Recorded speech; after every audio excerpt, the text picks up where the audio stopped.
감사합니다. 예. 우리 청년들 중에 군에 가 있는 청년들이 여러 명 있어요. 지금은 7명. 그런데 군에 가 있는 청년이 전역을 했는데도 아침 6시에 벌떡 일어나서, 군인들은 6시에 기상을 해야 되잖아요. 벌떡 일어나서 군대처럼 일어나가지고 이렇게 움직이고 그럴 필요는 없잖아요.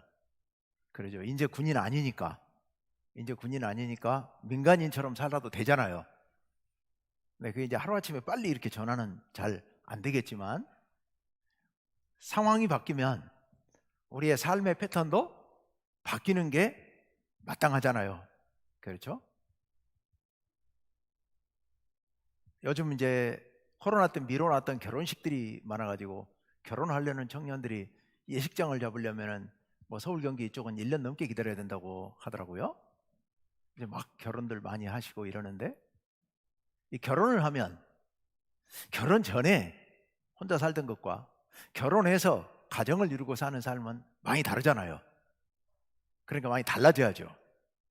근데 또 그게 잘 또 안 달라져요.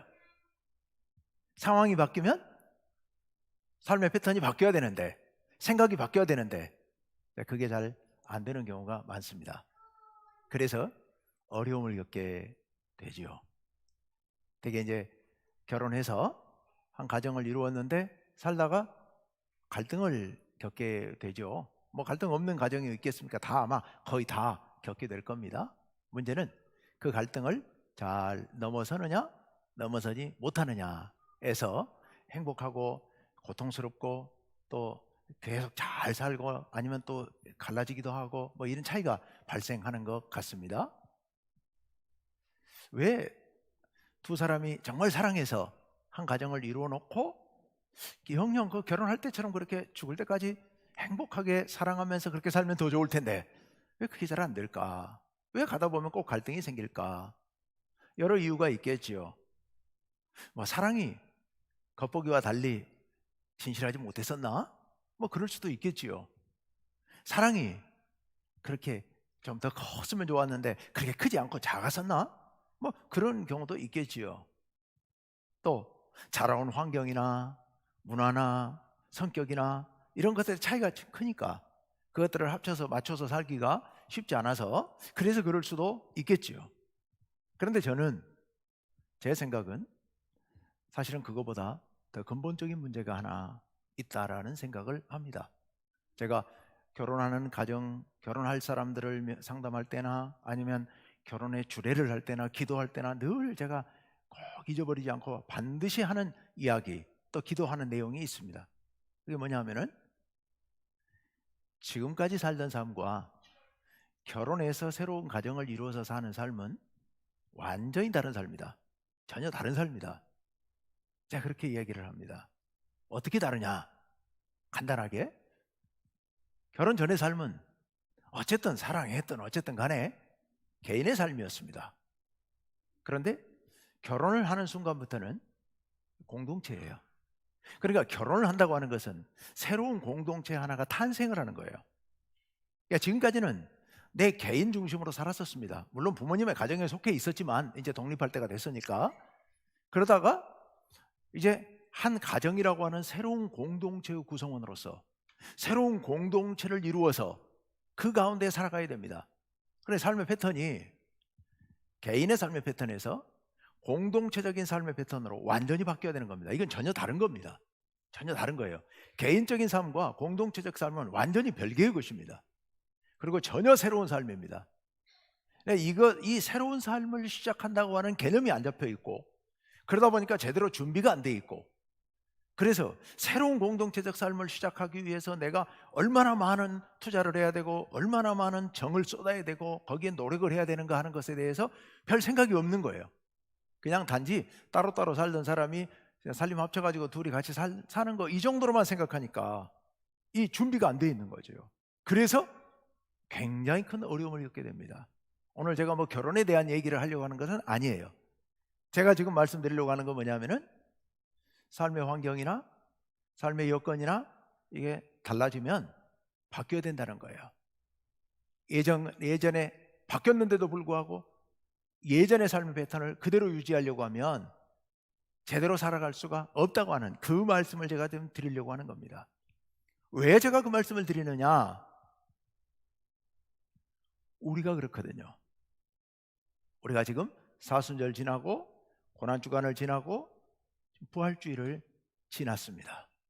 그 과정에서 올해 유독 제가 아주 강조한 이 설교의 주 흐름이 있었지요. 뭐냐면은 생명. 우리는 그동안에 살아 있었지만 죽어가는 삶이었다고 하는 거예요. 그런데 예수님의 십자가와 부활을 통하여서 우리는 완전히 바뀌어서 이제는 살아났습니다. 새로운 생명으로. 그래서 살아났고 그리고 살려내는, 영원히 사는 그런 삶을 살아가는 사람들이 되었습니다. 십자가와 부활의 의미가 바로 그겁니다.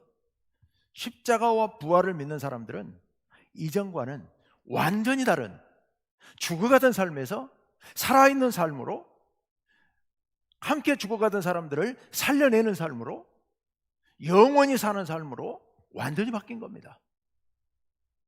그러니 우리는 이 바뀐 삶에 적응해야 돼요. 살았는데도 불구하고 예전에 죽어가던 삶을 그대로 살 수는 없잖아요.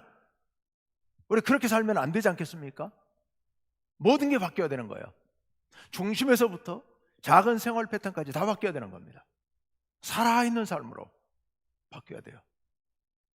이게 오늘 우리들이 걸어가야 할, 보여줘야 할, 살아가야 할 모습인 겁니다. 바뀌어야 돼요. 어떻게 바뀌어야 될 것인가? 이게 이제 오늘의 숙제입니다. 우리가 바뀌어야 되겠는데, 완전히 바뀌어야 되겠는데 어떻게 바뀌어갈 것인가? 오늘 말씀에 본격적으로 들어가기 전에 오늘 베드로전서 1장에 큰 주제가 있습니다. 그게 바로 그겁니다. 구원받은 백성들이, 주님의 자녀들이 어떤 모습으로 살아가야 할 것인가 하는 거예요. 근데 이 어떤 모습으로 살아가야 할 것인가 하는 내용에 들어가기 전에 먼저 다시 한번 출발점을, 우리가 어떤 상태에, 우리가 본질이 우리가 어떻게 변했는가 하는 것을 우리가 분명히 알 필요가 있습니다. 그 말씀이 오늘 베드로전서 1장 오늘 본문 바로 앞에 있는 18절과 19절에 있어요. 그 중에 제가 좀 압축해서, 너희가 대속함을 받은 것은, 자, 우리가 구원받은 것은 우리 죄인들이었습니다마는 예수님께서 우리 죄를 대속하셨습니다. 대신 죄를 속해 주셨습니다. 죄값을 예수님께서 대신 치러주신 거죠. 대속함을 받은 것은 어떻게 대속함을 받은 거냐? 오직 흠없고 점없는 어린 양 같은 그리스도의 보배로운 피로 된 것이라. 우리 예수님의 그 보배로운 피, 죄 없는, 점 없고 흠 없는 그런 어린 양 같은 예수 그리스도의 십자가의 피로 우리가 오늘 정결함을 입게 된 줄로 믿습니다. 그래서 우리는 깨끗해졌습니다. 그래서 우리는 하나님의 자녀가 되었습니다. 하나님 앞에서 이제 우리는 새 생명이 되었습니다. 죽어가는 삶이 아니라 살아있는 삶으로, 살아가는 삶으로 완전히 바뀌었습니다. 무엇으로요? 예수 그리스도의 보배로운 피로, 그 피로 우리는 정결함을 얻었습니다. 그러니 이 놀라운 삶을, 이 놀라운 은혜로 인해서 입게 된 이 새로운 삶을, 새로운 삶답게 우리가 살아가야 되죠. 어떻게 새로운 삶을 살아갈 것인가? 오늘 말씀 22절 말씀을 봅시다. 22절 말씀 우리 다 함께 읽습니다. 시작. 너희가 진리를 순종함으로 너희 영혼을 깨끗하게 하여 거짓이 없이 형제를 사랑하기에 이르렀으니 마음으로 뜨겁게 서로 사랑하라. 아멘. 마지막 줄만 다시 한번 시작. 마음으로 뜨겁게 서로 사랑하라. 아멘. 오늘 제가 이 말씀만 드리려고 그래요. 마음으로 뜨겁게 서로 사랑하라. 외워주셨나요? 예. 컨닝 하셔도 괜찮은데 하여튼 다시 한번 외워봅시다. 시작. 마음으로 뜨겁게 서로 사랑하라. 아멘. 천재들이셔요. 그새 다 외우셨어요? 예. 마음으로 뜨겁게 서로 사랑하라. 오늘 설교 제목이 마음으로 뜨겁게 사랑하라인데 너무 길어서 제가 서로만 살짝 뺐는데 빼도 아실 것 같아서 뺐어요. 마음으로 뜨겁게 서로 사랑하라. 예. 우리는 마음으로 뜨겁게 서로 사랑해야 합니다. 예. 그게 우리가 살아가야 될 삶의 모습이에요. 우리는 어떤 사람들이기 때문에 십자가와 부활을 통해서 무엇을 얻었어요? 새 생명을 얻었으니까요. 그러니까 그 새 생명에 걸맞게 살아야 되는데 그 길이 바로 이거예요. 자, 그런데 이게 도대체 무슨 말씀일까? 제가 평소에 이제 늘 설교하면서 여러분 우리 충북교회 어떤 교회인가 이 얘기를 할 때 아무래도 담임 목사가 누군가에 대한 이야기를 하게 돼 있죠. 제가 어떤 사람이라고 소개를 하세요? 참 멋지게 생긴 사람이야 라고 얘기하시겠죠? 예.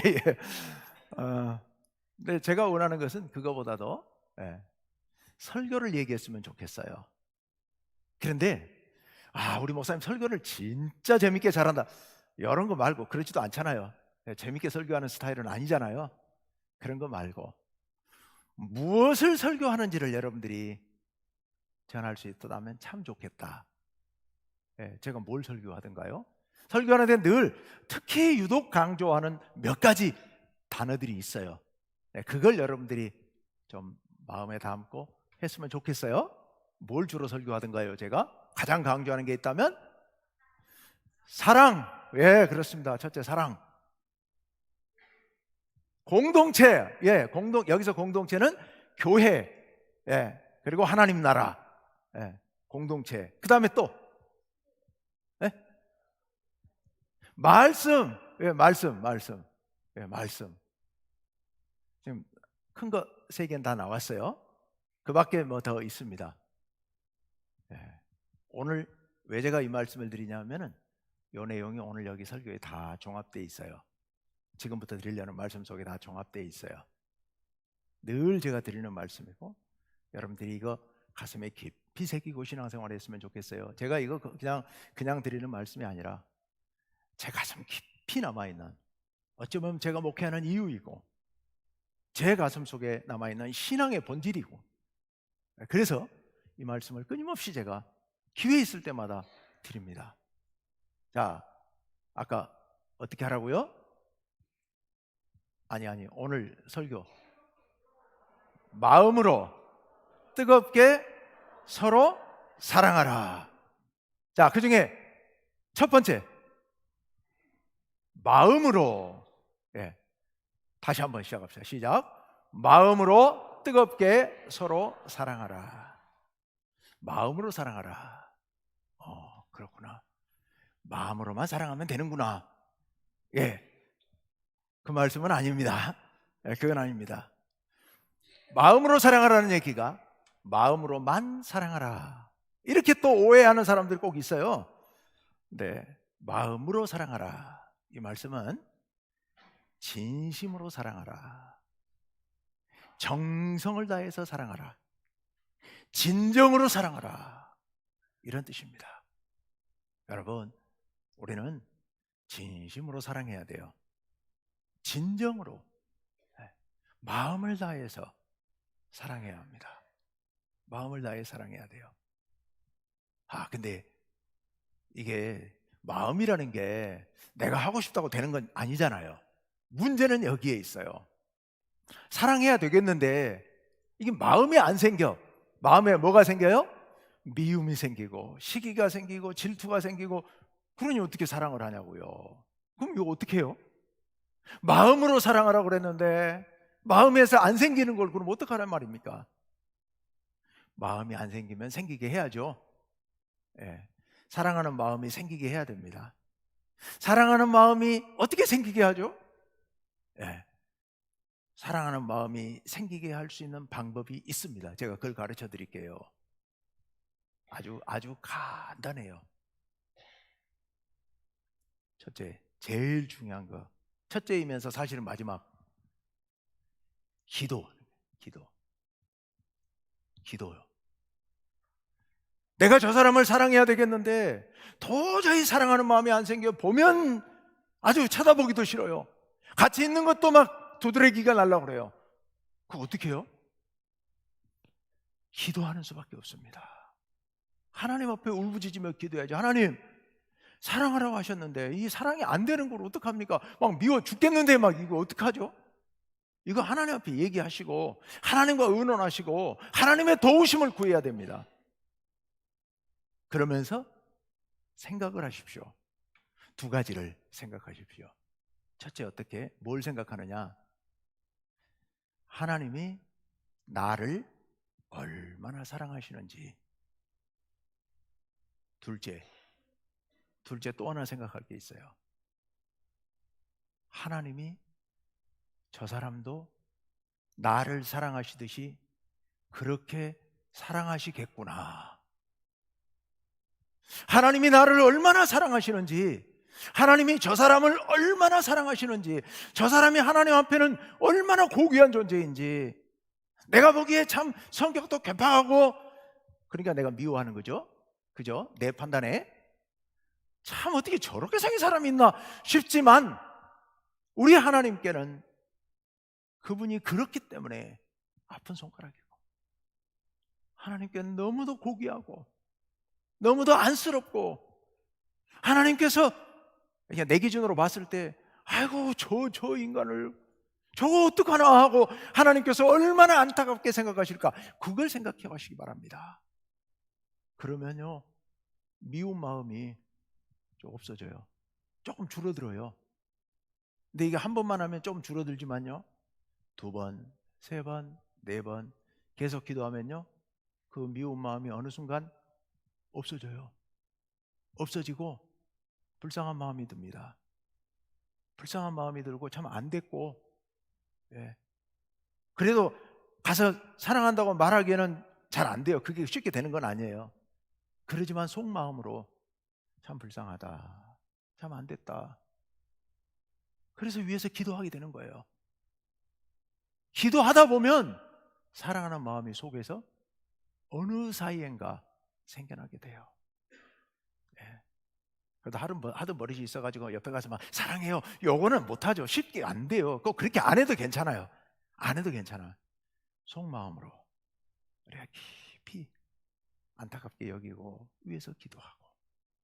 여러분, 우리 그렇게 사랑하는 거, 이게 마음으로 사랑하는 거예요. 마음으로. 예. 우리 다시 한번 해볼까요? 어떻게 하라고요? 마음으로 뜨겁게 서로 사랑하라. 우리 마음으로 사랑합시다. 마음으로, 진심으로. 안 되면 기도합니다. 하나님이 나를 얼마나 사랑하시는지, 하나님이 저 사람을 얼마나 사랑하시는지를 깊이 생각하면서 기도하시면 사랑하게 될 줄로 믿습니다. 네, 마음으로. 그 다음에 두 번째, 마음으로. 그 다음에 어떻게 사랑하라고요? 뜨겁게 사랑하라. 예, 마음으로 뜨겁게 서로 사랑하라. 뜨겁게 사랑해요. 여러분, 뜨겁게 어떻게 사랑하죠? 보통 사랑은 우리가 뜨겁다, 열렬하다, 열정적이다 막 그런 얘기 하지 않습니까? 예, 우리가 뜨겁게 어떻게 사랑하죠? 우리 성도들을, 옆에 앉아 계신 분을 뜨겁게 사랑한다는 건 뭘까요? 예, 열정적으로, 열렬하게, 이런 뜻이지만 원어의 의미는 약간 좀 다른 의미가 하나 포함되어 있습니다. 그 속에 계속해서, 변함없이, 지속적으로, 이런 의미가 강하게 들어 있습니다. 우리말에는 이게 안 나타나게 되는데요, 원어에는 그렇게 되어 있어요. 어떻게 해요? 변함없이, 지속적으로. 이거 참 어려운 일이거든요. 우리 인간의 사랑은 변하잖아요. 그렇게 뜨겁게 사랑하다가도 어느 순간 식어버리잖아요. 그런데 우리 하나님께서 우리들에게 이렇게 말씀하고 계세요. 변함없이 사랑하라. 예, 지속적으로 사랑하라. 그냥 냄비처럼 막 확 달아올랐다가 확 식어버리는 그런 거 말고 가마솥처럼 은근하게 지속적으로 길게 사랑하라 라는 말씀이에요. 어떻게 하면 그렇게 사랑할 수 있을까요? 23절 말씀에 이런 말씀이 있어요. 오늘 말씀 23절에 보면 다 같이요, 시작. 너희가 거듭난 것은 썩어질 씨로 된 것이 아니요 썩지 아니할 씨로 된 것이니 살아있고 항상 있는 하나님의 말씀으로 되었느니라. 아멘. 하나님의 말씀은 어떤 말씀이에요? 첫째, 살아있는 말씀이에요. 살아있고. 둘째, 살아있는 건 여러분 죽지 않아요. 살아있는 건 계속해서 살아있는 겁니다. 그리고 살아있고 그 다음에 어떻게 있는? 항상 있는. 하나님의 말씀은 항상성이 있어요. 변하지 않아요. 계속 지속되는 겁니다. 계속 지속되는 하나님의 말씀. 우리는 어떻게 해서 우리가 거듭났느냐? 우리가 거듭난 것은 하나님의 말씀으로 거듭났어요. 하나님의 말씀으로. 하나님께서 예수 그리스도의 십자가 그리고 부활, 이게 하나님 말씀이거든요. 하나님의 말씀으로 우리는 구원받았는데요. 그런데 그 말씀은 살아있는 말씀이고 항상 있는 말씀이에요. 그래서 24절과 25절의 인용구절만 제가 뽑아놨어요. 24절, 29절의 인용구절만 이사야 40장에 있는 말씀을 인용하고 있는데요. 우리 다 같이 한번 읽어봅시다. 시작. 모든 육체는 풀과 같고 그 모든 영광은 풀의 꽃과 같으니 풀은 마르고 꽃은 떨어지되 오직 주의 말씀은 세세토록 있도다. 아멘. 하나님의 말씀은 세세토록 있습니다. 풀은 마르고 꽃은 시듭니다. 세상의 모든 것들은 때가 되면 시들어지고 사라집니다. 하지만 무엇은? 하나님의 말씀은 세세토록 항상 있어요. 항상 살아있어요. 이 살아있는 하나님의 말씀으로 우리가 구원을 받았습니다. 우리가 거듭났습니다. 그렇다면 우리의 사랑도 그 하나님의 말씀에 의지해서 항상 변함없이 지속되어야 될 줄로 믿습니다. 이것이 어떻게 사랑하는 거라고요? 뜨겁게 사랑하는 거라고요. 뜨겁게. 여기 이 문장에서 뜨겁게는 그런 뜻이에요. 그래서 우리가 다른 사람들을 사랑하려면 뜨겁게 사랑해야 된다. 뜨겁게 사랑해야 된다. 뜨겁게 사랑하려면 변함없이 항상 불변하는 하나님의 말씀처럼 그렇게 사랑해야 한다. 주님께서 우리들에게 그렇게 말씀하십니다. 마음으로 내 진심을 다해서 그리고 변함없이 계속적으로 사랑하라. 이것이 주님의 뜻인 줄로 믿습니다. 세 번째, 어떻게 하라고요? 마음으로 뜨겁게 마음으로 뜨겁게 서로 사랑하라. 서로 사랑하라. 우리는 마음으로 뜨겁게 서로 사랑해야 돼요. 여러분, 사랑한다고 하는 것이 이게 쉽지 않습니다. 성경 말씀에 사랑이라는 말씀을 너무도 많이 하고 계시죠. 구약 성경에 보면 내 이웃을 네 몸처럼 사랑하라. 예수님께서 그 말씀을 인용하셨고 또 예수님께서는 원수까지 사랑하라 라고 말씀하셨어요. 근데 여러분, 이게 어쩌다 한 번은 되지만, 될 수 있지만 이렇게 끊임없이 계속 뜨겁게 사랑하기는 어렵죠. 더군다나 마음으로 뜨겁게 사랑하기는 정말 어렵습니다. 그래서 오늘 우리들에게 대단히 현실적인 방법을, 실현 가능한 방법을 이 베드로 전서가 말씀해 주고 계세요. 여기 서로 사랑하라, 이 말씀은 교회 공동체 안에서 우리들이 서로 사랑하라, 이런 말씀이에요. 우리가 바깥에 있는 이웃들을 사랑해야 됩니다. 원수도 사랑해야 됩니다. 그러나 그 원수까지 마음으로 계속적으로 뜨겁게 사랑한다는 것은 사실은 말은 되지만 굉장히 어려운 일입니다. 근데 그러기 전에 먼저 우리가 해야 할 일이 하나 있습니다. 그게 뭐냐? 서로 사랑하는 거예요. 어디서요? 교회 공동체 안에서요. 교회 공동체 안에서요. 제가 아까 무슨 설교를, 제가 맨날 하는 설교가 핵심 단어가 뭐냐라고 했더니 우리 권사님, 교회. 그렇습니다. 공동체요. 하나님께서 우리들에게 공동체를 주신 것은요, 깊으신 뜻이 있어서 그렇게 하신 겁니다. 하나님께서 우리들을 사랑하게 하셨는데요, 우리가 그냥 혼자서 열정적으로 나를 미워하는 원수들을 쫓아다니면서 그 사람들을 향해서 사랑하고 은혜를 베풀어주고 그 사람들을 도와주고 내가 섬기고, 이거 정말 어려운 일이에요. 그렇지만 나를 사랑해 주는 사람을 나도 사랑하는 것은, 이건 가능하죠. 이건 할 수 있는 거예요. 나를 인정해 주는 사람 사랑하는 거, 이건 가능합니다. 내 사랑을 받아주는 사람을 사랑하는 것은, 이건 가능합니다. 그게 어디서 이루어질 수 있다고요? 교회 공동체 안에서 이루어질 수 있다고요. 여러분, 그렇기 때문에 이 교회 공동체라고 하는 것은 대단히 중요한 겁니다. 하나님께서 간절히 원하시는 것이 이 세상이 사랑의 공동체로 바뀌는 거예요. 온 세상이 하나님의 뜻으로 하나 되어서 하나님 나라가 되는 거예요. 근데 이게요, 이론적으로는 우리가 모두가 나가서 원수를 사랑하고 이웃을 사랑하고 이렇게 되면 이 세상이 사랑하는 세상으로 바뀔 것 같지만, 그게 여러분 현실적으로 들어오면 안 된단 말입니다. 안 돼요. 시장 통해서 만나는 사람, 그 사람 사랑한다는 게 이게 말이 쉽지, 이게 현실적으로 되는 일입니까? 불가능한 일이에요.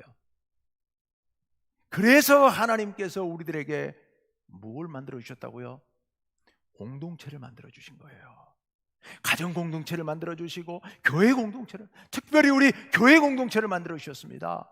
주님의 십자가의 보혈로 구원받은 우리들, 부활의 소망을 갖고 새 생명을 얻은 우리들이 서로 교회 안에서 뜨겁게 사랑하도록, 마음으로 사랑하도록 하나님께서 우리들에게 이 교회 공동체를 세워주신 줄로 믿습니다. 여러분, 교회 공동체는 뜨겁게 마음을 다해서 사랑하라고 세워주신 공동체인 줄로 믿습니다. 우리 교회 공동체의 목적이 여기 있습니다. 교회 공동체의 목적이 뭐라고요? 뭐 하라고요? 사랑하라고요. 서로 사랑하라고요.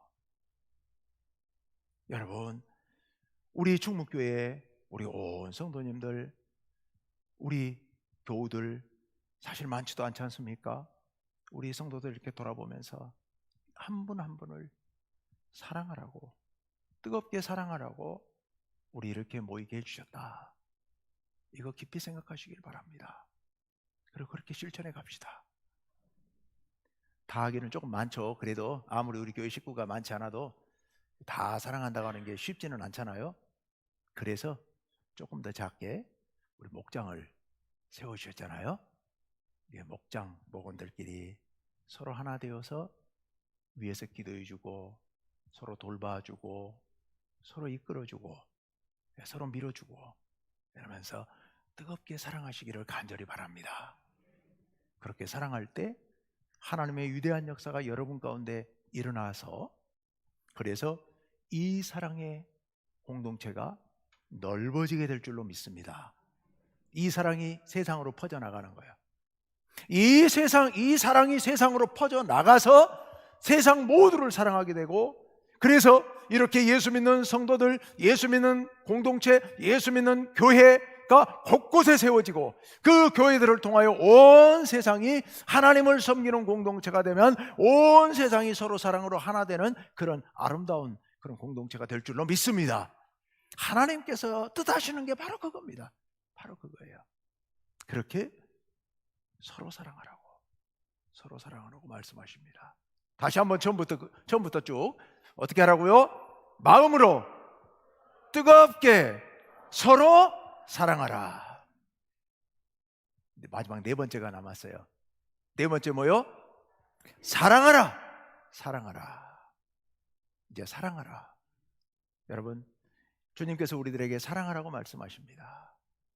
이 사랑은 이 기독교의, 우리 하나님의 본질이시고 우리들에게 명령하신 계명의, 모든 계명의 본질, 이게 바로 사랑 아니겠습니까? 하나님 왜 우리 보고 자꾸 사랑하라 그러세요? 이제 우리 중교회 성도들은 기억을 할 법도 한데, 왜 하나님께서 우리 보고 사랑하라 사랑하라 그러실까요? 당신의 본질이 사랑이거든요. 그러니까 본성은 우리 사람도 못 바꾸잖아요. 본성은 못 버리잖아요. 우리 하나님의 본성이 사랑이시기 때문에 하나님은 그 사랑을 말씀하지 않으실 수가 없는 거예요. 하나님의 본성이 어떻게 사랑이세요? 사랑 그러니까 뭐 이론적으로 뭐 사랑 그런 게 아니요. 우리 이제 기독교에서 말하는, 성경에서 말하는 사랑은 그런 이론적인 거 말하는 게 아닙니다. 아주 구체적이고 실제적인 겁니다. 우리 하나님께서 아주 구체적으로 실제적으로 사랑하세요. 본질적으로 사랑하세요. 어떻게 해요? 나올 법도 한데, 예. 삼위일체가 바로 그 본질이에요. 삼위일체가 성부, 성자, 성령 삼위 하나님이 뜨겁게 사랑으로 하나가 되셔요. 이게 하나님의 본질 중에 본질이에요. 가장 중요한 본질이에요. 일체가 되신다는 게, 삼위 하나님이 일체가 되신다는 게 사랑으로 한 덩어리가 되신다는 뜻이에요. 하나가 되신다는 뜻이에요. 그러면서 이 삼위 하나님께서 하나가 되시는 게 이게 공동체 원리거든요. 그래서 우리에게 가정 공동체를 이루게 하시고 교회 공동체를 이루게 하시고 이 온 세상의 하나님 나라 공동체를 이루기를 하나님께서 그토록 간절히 바라시고 원하시는 거예요. 이건 하나님의 본성이기 때문에 바뀔 리가 없습니다. 절대로 변하지 않습니다. 우리에게 사랑하라고 하세요. 근데 문제가 있어요. 어떤 문제가 있어요? 우리는 하나님이 아니잖아요. 그러니까 우리의 본성은 사랑에 맞지가 않는 거예요. 우리 본성은 이기적이고, 우리 본성은 악하고, 우리 본성은 너무도 연약해요. 그러다 보니까 나 하나 아둥바둥 살기도 힘들어요. 내 것 챙기기도 힘들어요. 그래 어떻게 다른 사람을 사랑합니까? 우리의 본성이 거룩하지 못해요. 우리의 본성이 부정합니다. 깨끗하지 못해요. 그런데 우리가 어떻게 사랑합니까? 오늘 22절 말씀에서 놀라운 말씀을 우리에게 들려주세요. 22절 말씀. 예, 아까 우리가 계속 본 말씀이 넷째 줄인데 앞에 세 줄에 이런 놀라운 말씀이 들어있습니다. 우리 다시 한번 22절 말씀을 읽어봅시다. 시작.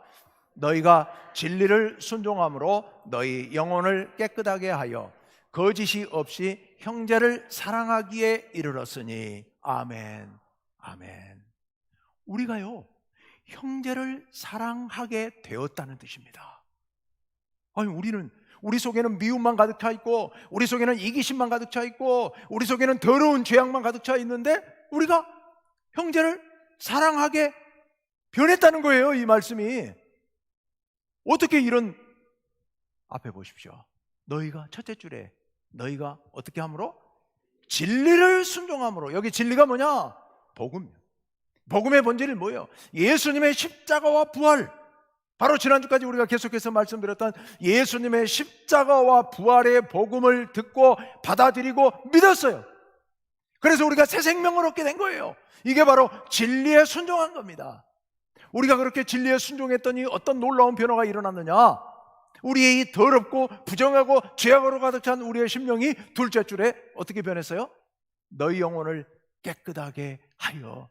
우리 하나님께서 우리의 영혼을, 우리의 심령을 거룩하게, 여기 깨끗하다는 말은 거룩하다는 의미예요. 우리의 영혼을, 이 부정한 영혼을, 이 더러운 영혼을, 이 이기적인 영혼을, 이 연약한 영혼을 하나님께서 깨끗하게 거룩하게 변화시켜 주신 줄로 믿습니다. 이 놀라운 은혜입니다.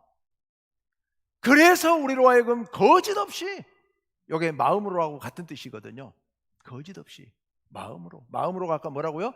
진심으로, 진정으로, 거짓 없이 형제를 사랑하기에 이르렀으니. 요거 사랑하게 만들어 주셨다는 거예요. 우리의 심령을 변화시켜 주셨다는 거예요. 성령께서 우리 심령 가운데 오셔서 우리를 변화시키셔서 우리 이 더러운 인간으로 하여금 깨끗하여져서 하나님을 사랑하고 이웃을 사랑할 수 있도록, 마음으로 뜨겁게 서로 사랑할 수 있도록 하나님께서 우리를 변화시켜 주셨다. 이게 바로 이 앞에 있는 석줄의 의미예요. 그러니 이 주님의 은혜를 힘입어, 넷째 줄 다 같이요. 시작. 어떻게 하라고요? 마음으로 뜨겁게 서로 사랑하라 라고 우리에게 말씀하여 주신 줄로 믿습니다. 하나님께서 우리로 하여금 사랑하도록 우리를 변화시켜 주셨습니다. 복음을 믿는 사람들은, 그래서 구원받은 우리는, 새 생명을 얻은 우리는 사람들은 거룩해진 백성들, 성도들인 줄로 믿습니다. 그러니 우리는 사랑할 수 있습니다. 기도하면 하나님께서 사랑하게 해주시고, 사랑할 마음을 주시고, 사랑할 여건을 만들어 주십니다. 우리 좀 담대해 줍시다. 뭐에 담대해지느냐? 사랑하는 일에 보다 담대해 줍시다. 겉으로 막 사랑해요 막 하트 날리고 그러라는 뜻이 아니고, 그렇게 하는 거 좋습니다만은 마음 깊은 곳에서부터 진심으로 서로를 위해 간절히 기도하면서 변함없이 서로 깊이 사랑하는 그런 우리 충무교회 공동체가 되어야 될 줄로 믿습니다. 그렇게 할 때 이곳이 하나님 나라가 될 줄로 믿습니다. 그리고 그렇게 할 때 우리로 인하여 이 세상이 밝아지고 이 세상의 사랑이 전해져서 이 세상도 하나님 나라로 변해가게 될 줄로 믿습니다. 우리 다 같이 다시 한번 큰 소리로 마지막 한 줄 띄워주세요. 우리 다 같이 큰 소리로 시작. 마음으로 뜨겁게 서로 사랑하라. 아멘. 그렇게 사랑하시는 우리 성도님 모두 되시기를 간절히 바랍니다.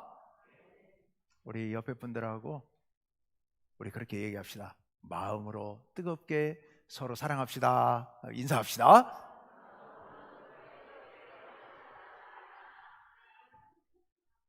이제 한 번 더 해야 될 것 같습니다. 마음으로 뜨겁게 사랑합니다 하고요.